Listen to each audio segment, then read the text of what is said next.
दोस्तों, ट्रांसफार्मर का basic knowledge किस तरह से बनाना है। किसी कंपनी में या इंडस्ट्रियल में जब इंटरव्यू देने जाइएगा तो ट्रांसफार्मर से क्या क्या क्वेश्चन पूछता है, आज मैं आप लोगों को पॉइंट टू पॉइंट बताऊंगा और अपना जो प्रैक्टिकल एक्सपीरियंस है वो शेयर करूंगा। अगर आप किसी कंपनी में इंटरव्यू दिए हैं तो आपको इतना पता चल जाएगा कि जो जो क्वेश्चन के बारे में आज बता रहा है सेम टू सेम आपका मैच हो जा रहा है।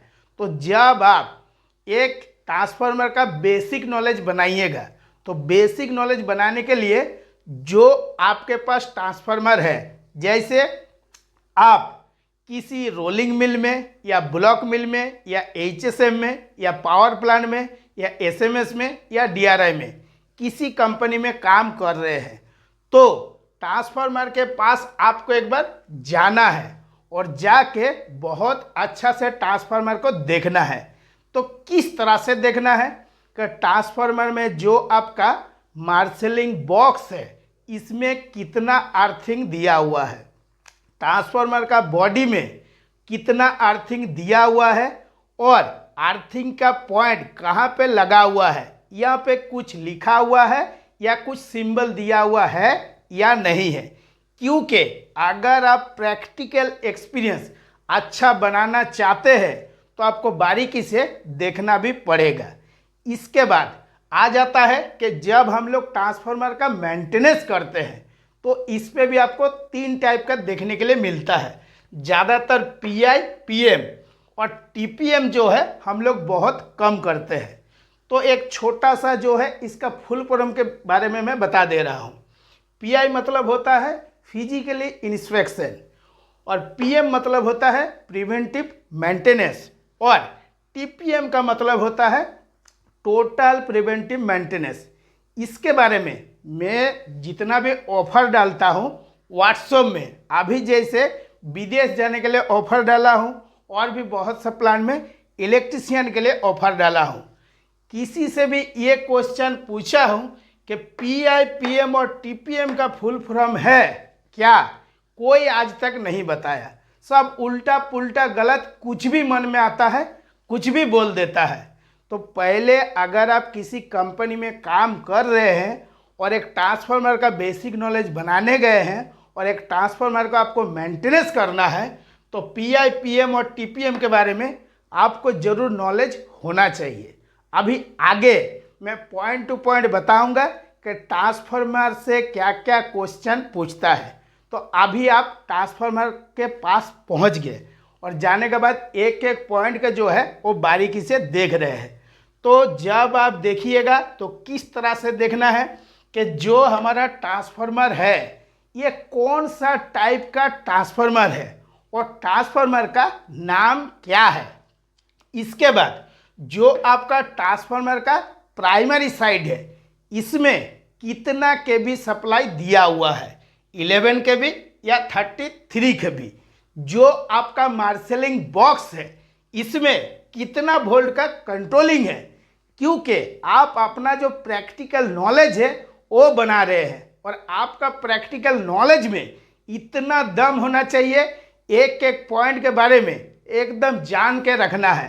तभी क्या होगा, आपका बेसिक नॉलेज जो है वो इतना अच्छा बना हुआ रहेगा, जब आप किसी कंपनी में इंटरव्यू दीजिएगा तो कभी भी आपको जवाब देने में कुछ भी दिक्कत नहीं होगा।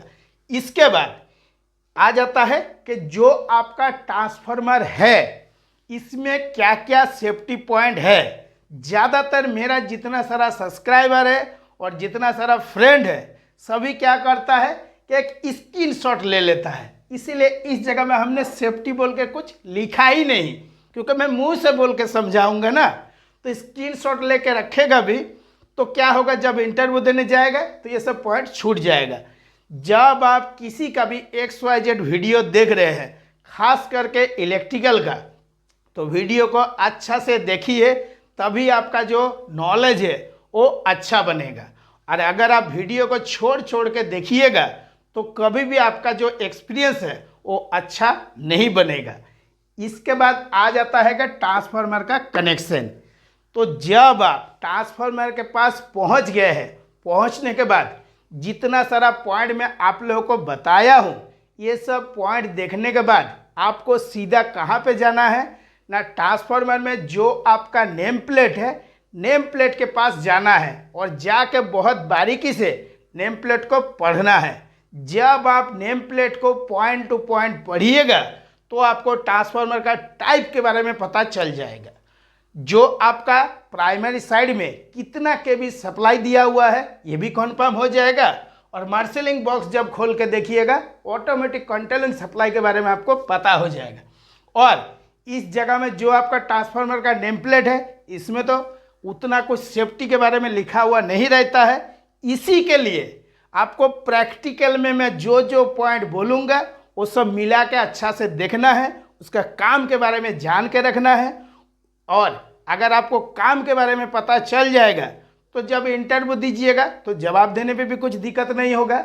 इसके बाद जो आपका ट्रांसफार्मर का नेम प्लेट है, तो नेम प्लेट में चाहे कोई भी ट्रांसफार्मर है, कनेक्शन जरूर दिया हुआ रहता है कि स्टार कनेक्शन है या स्टार डेल्टा कनेक्शन है या 3 गो डेल्टा 1 गो स्टार है।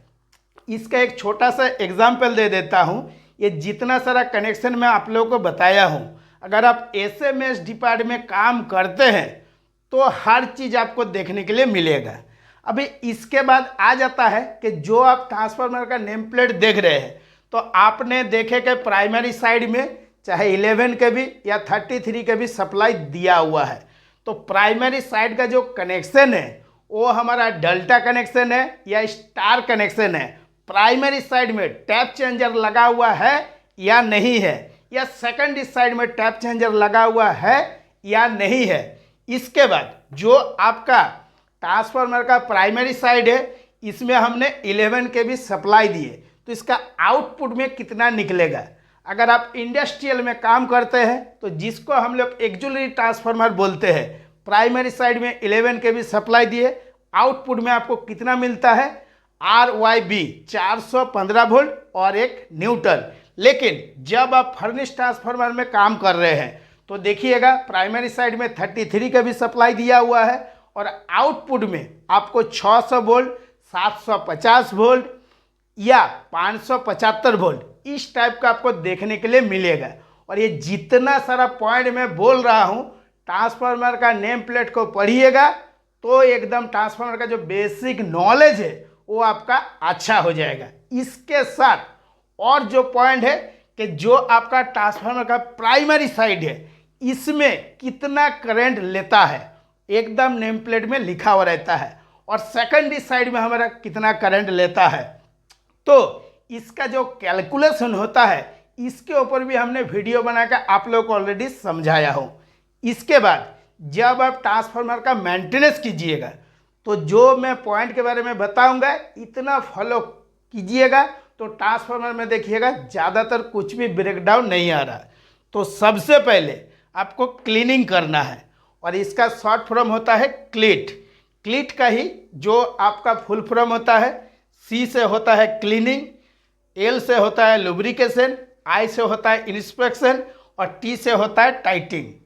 यही जो पॉइंट है अगर आप अच्छा से फॉलो कीजिएगा तो देखिएगा इसी के अंदर में ट्रांसफार्मर का मेंटेनेंस भी आ जाता है। और जब आप ट्रांसफार्मर का बेसिक नॉलेज बनाइएगा, मैं जितना सारा पॉइंट आप लोगों को बताया हूँ, एक एक पॉइंट को अच्छा से फॉलो कीजिएगा। ज़्यादा नहीं, एक दिन में आप आधा घंटा अगर एक ट्रांसफार्मर के ऊपर दे दीजिएगा तो बहुत सा एक्सपीरियंस जो आपका बन जाएगा। इसके बाद जो आपका ट्रांसफार्मर में वाइंडिंग टेम्परेचर, ऑयल टेम्परेचर, ये किस तरह से काम करता है, ऑयल टेम्परेचर ज़्यादा होता है या वाइंडिंग टेम्परेचर ज़्यादा होता है, जो आपका PRV वाल्व है ये किस तरह से काम करता है, PRV का फुल फॉर्म क्या है, और MOG कहाँ पे लगा हुआ है, MOG किस तरह से काम करता है, MOG का फुल फॉर्म क्या है। तो जब आप किसी कंपनी में इंटरव्यू देने जाइएगा तो आपसे डायरेक्ट यही क्वेश्चन पूछेगा कि ट्रांसफार्मर का 5 गो सेफ्टी पॉइंट के बारे में बताइए। तो हम लोग किस तरह से बताते हैं, बोकल्स रिले के बारे में बता दिए, उसके बाद और कुछ बताते नहीं है।